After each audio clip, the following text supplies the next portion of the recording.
I know you've seen a person out and about in the grocery store, at the gym, in a business meeting, or even in a restaurant, and their appearance was cringe-worthy. You probably thought to yourself, do you not care? Do you have a mirror in your house? Who let you come out of your home looking like that? And what makes you think that that is okay? In this episode, I will be sharing my no-nos. 6 style crimes that men must avoid at all costs. What's up, everybody? You know who it is, King Prime. I can be found at iamkingprime.com. In this episode, my head is about to explode by what I have built up for quite some time. I've seen people around, it irks my nerves, and it's time to talk about it. And those are those fashion no-nos and the things that you must do to take yourself to a higher level. I'm seeing too many lazy people everywhere, and they are letting themselves go, essentially. And I don't want that for you, nor your friends or family. You're developing a first impression anytime you're in the presence of someone else. You step outside of your home, first impression, it's on. How you look has an impression upon you, what people think about you. That intel has a lot to also do with your confidence. How you look has a lot to do with how you feel. And your confidence has a lot to do with how others see you. And it's also a big part of how people associate with you. Now, where are we gonna start? I'm glad you asked. Crocs, sandals, and socks. One of my pet peeves are Crocs. It has been hugely embraced. I see them everywhere. I see them in inappropriate places. And essentially, it is my opinion that Crocs belong inside of your residence. Crocs should not be worn outside of your house. I know this is judgmental, and I have gained a ton of heat on other social media platforms by speaking of this open and freely and with a bit of humor. And I have started to stereotype people with Crocs, and essentially I think they're lazy. Because my train of thought is, how hard could it be to put on a pair of shoes that you actually have to put effort on to lace up or tie up?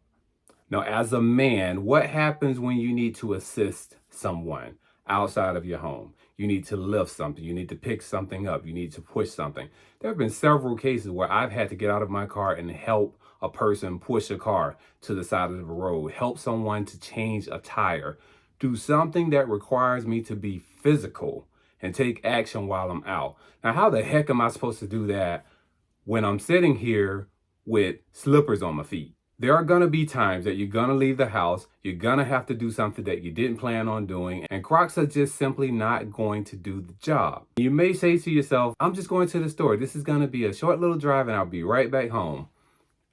Okay, anything could happen. That's all I'm saying. I've even had good banter with people about this whole Crocs episode, and some people say, well, if I get in a rush and I need to leave or run, I can go to sports mode. No, it's not going to cut it. So I'm not going to say too much about this, but when you click up that little heel and go to sports mode, it looks like something like a woman would do, not a man. So I don't know. I'm just going to leave that there. I'm not sold that sports mode is sufficient. Now, I will give 2 exceptions to the Crocs. One is for pregnant women that are probably in their 3rd trimester. They can't quite bend down and put the shoes on and all that. They definitely get a high level pass from me on that. Secondly, I'm gonna give a pass to the emergency workers, the healthcare nurses that are on their feet all during day, 15, 16 hours. They need something super, super comfortable. They get a pass. Listen, if you have a pet peeve with a fashion no-no for a man, I need you to drop that comment into the comment section below. Let me know what it is. Or even if you say, hey, I disagree with you about Crocs, let me know that too. My next item is skin-colored suits. There is no way that you should be wearing a suit that is the same color as your skin. So whether you are light skin, tan skin, peach skin, mocha, whatever color of the rainbow you are, choose a pigment that is not the same as your skin color. I don't know what you're trying to prove by dressing as the same as your skin color. Are you trying to be invisible? You are going through a lot of effort to be muted, to not be seen. I know what you're going for. I know what you're trying to do, but it's working against you. That is a lot of effort to go through a shirt, a tie, a suit, and to look as good as you can look, all for it to be working against you. Next up on the list is that over bulging wallet. It's like a file cabinet in your back pocket. What are you doing? How many things do you really need to make transactions on a daily basis? I mean, seriously, think about it. What do you use every day? Credit or debit card, cash, and you may use your driver's license here and there. You don't even use it every day. Most of these things can be put on your phone digitally. I have my driver's license on my phone through the Apple Wallet. I have my credit and debit card on my phone. Many of the payments are digital. I don't carry cash, but if I am carrying cash, it's probably large denominations, and it doesn't require me to need a bunch of space in something like a wallet. So if you have Apple Pay or Samsung Pay, utilize digital payments. Get rid of those receipts and that file cabinet of a wallet that you have on hand. Because when you stuff it in your back pocket, it is throwing your look way off. What you could do is get you a dual-sided wallet, something like this. You put 2 or 3 cards in it and keep it moving. It slides in very, very slim into a blazer pocket, a suit pocket, or even your front pocket of the jeans or slacks that you're wearing. And also in this area, your phone case. You can put 2 to 3 items in the back of a phone case that can hold cards, and you can just have that in your phone because you carry your phone everywhere that you go. If you have that storage component on the back of your phone, that's an easy win. Next up, we have pajamas in public. When you think about pajamas, what do you think about? That's right, home, relaxation, coziness. These are not for public viewing.